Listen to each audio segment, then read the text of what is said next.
Welcome back to my channel C4 code. Myself Ali Athar Shah और आप देख रहे हैं हमारी CSS की न्यू सीरीज़ जिसका आज टॉपिक है सिंटैक्स।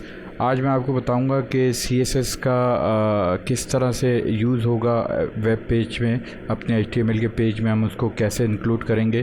तो सबसे पहले हम चलते हैं अपना एडिटर की तरफ। मैं सबलाइम टेक्स्ट एडिटर यूज़ कर रहा हूं। अगर आपको कोई भी एडिटर यूज़ करना आप कर सकते हैं, तो मैं सबलाइम टेक्स्ट एडिटर यूज़ कर रहा हूँ। अगर आपको इसे डाउनलोड करना है तो आप यहाँ पे गूगल पे जाएंगे और यहाँ पे सबलाइम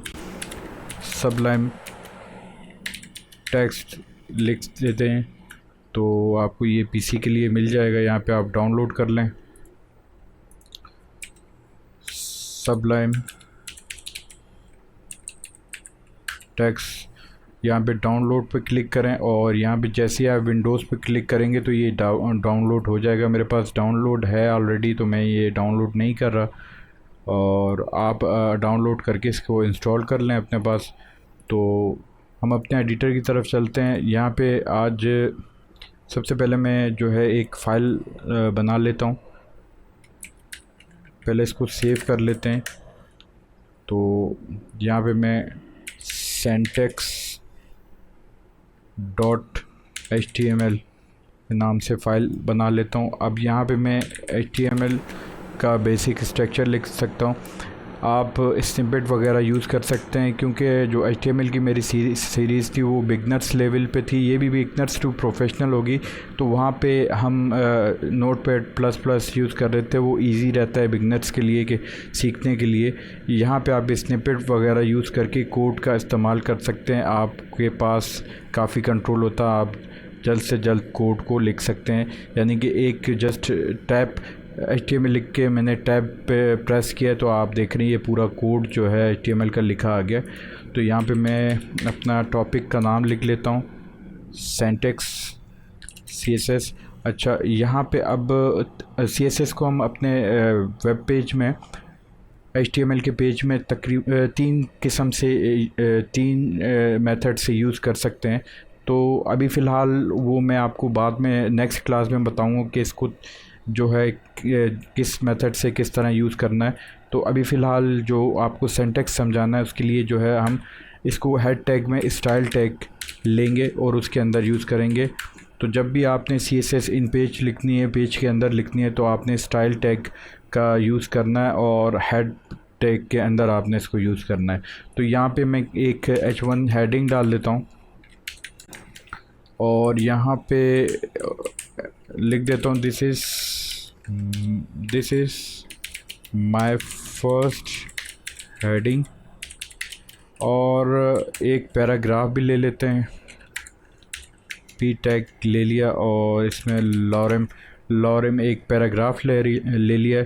अच्छा, अब इसको मैं जो H1 मेरा एलिमेंट है, हेड टैग है, इसको एक क्लास दूंगा, क्योंकि हमें CSS में सिलेक्टर चाहिए होता है कोई भी एलिमेंट को सिलेक्ट करने के लिए। तो बहुत किस्म के सिलेक्टर होते हैं। वो एक आगे जो मैं अपनी सिलेक्टर वाली वीडियो बनाऊंगा, जो ट्यूटोरियल बनाऊंगा, उसमें आपको मैं सारे सिलेक्टर सिखा दूंगा। अभी फ़िलहाल हम ये सीख रहे हैं कि क्लास के ज़रिए से हम इसको ले सकते हैं, और जो है आईडी आप किसी भी एलिमेंट को आईडी दे सकते हैं और आईडी से आप उसको उठा सकते हैं।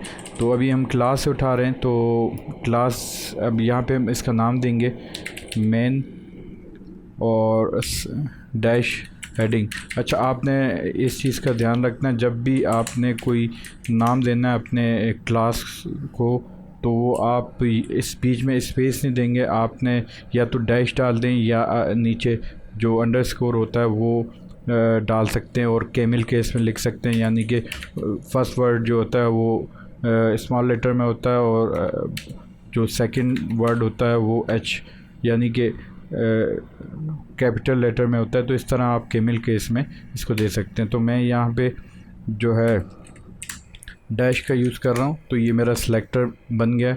अब हम यहाँ पे इस तरह से इसको लिखते हैं। पहले से सिलेक्टर होता है, ठीक है, उसके बाद हम करली ब्रैकेट ओपन और क्लोज़ करते हैं, फिर प्रॉपर्टी देते हैं, कि कौन सी प्रॉपर्टी है और उसकी वैल्यू दे देते हैं। तो इस तरह से हम अपनी CSS लिखते हैं यूँ। तो अब क्या है कि मैं आपको पहले इसको ब्राउज़र में ओपन करके दिखा देता हूँ ये कैसा दिख रहा है। तो ये देख लें आप, ये हमारी हेडिंग है और ये हमारा पैराग्राफ है। तो हम क्या करेंगे कि पहले सिलेक्टर लेंगे। सिलेक्टर हमारा क्या है, जो हमने क्लास दी है उसका नाम। तो अब क्लास जो है वो रिप्रेजेंट करती है कि डॉट से हम इसको रिप्रेजेंट करते हैं क्लास को, यानी अगर डॉट लगा के आगे नाम लिखेंगे तो इसका मतलब ये है कि हम क्लास जो है वो हमारा सिलेक्टर है। तो ये हमने मेन हेडिंग जो हमारा नाम है क्लास का वो देंगे, मेन हेडिंग दे दी। उसके बाद प्रॉपर्टी कौन सी यूज़ करनी है, मैं इसका कलर चेंज करना चाहता हूँ। कलर इसका मैं कर देता हूँ, उसकी वैल्यू मैं रेड दे देता हूँ। मैंने अपना जो है प्रॉपर्टी कलर दे दी और उसकी वैल्यू रेड दे दी, यानी कि आपको इसकी वैल्यू के पेयर में जो है आपको ये देना होता है। तो अब हम सेव कर लेते हैं इसको और यहाँ पे आप देख सकते हैं कि इसका कलर रेड हो गया है। तो अब ये है कि इसमें आप और भी बहुत सारी जो है इसकी प्रॉपर्टीज़ को यूज़ करके इसको according to your desire value आप इसको चेंज कर सकते हैं। रिक्वायरमेंट के ऊपर होता है आपको इसको कैसा रखते हैं क्या नहीं। तो अब ये मैंने कलर दिया। अब इस टेक्स्ट को मैं जो है ना अलाइन कर देता हूँ सेंटर। ये जो प्रॉपर्टीज़ हैं ये मैं आपको सारी प्रॉपर्टीज़ सिखाऊंगा। अभी सिर्फ जस्ट आपको एक बताना है कि आपको सिंटैक्स किस तरह से लिखना है CSS का। तो मैंने इसको सेंटर कर दिया और उसको अब सेव करके जब मैं ब्राउज़र में चेक कर लेते हैं तो अब देख रहे हैं कि ये एक सेंटर में आ गई है और इसका कलर जो है वो रेड है और ये सेंटर में आ गई है।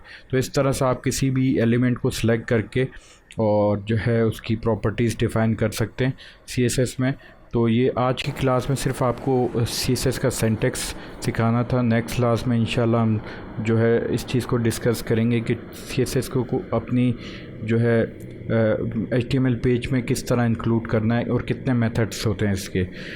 तब तक के लिए इजाज़त दीजिए। Thank you.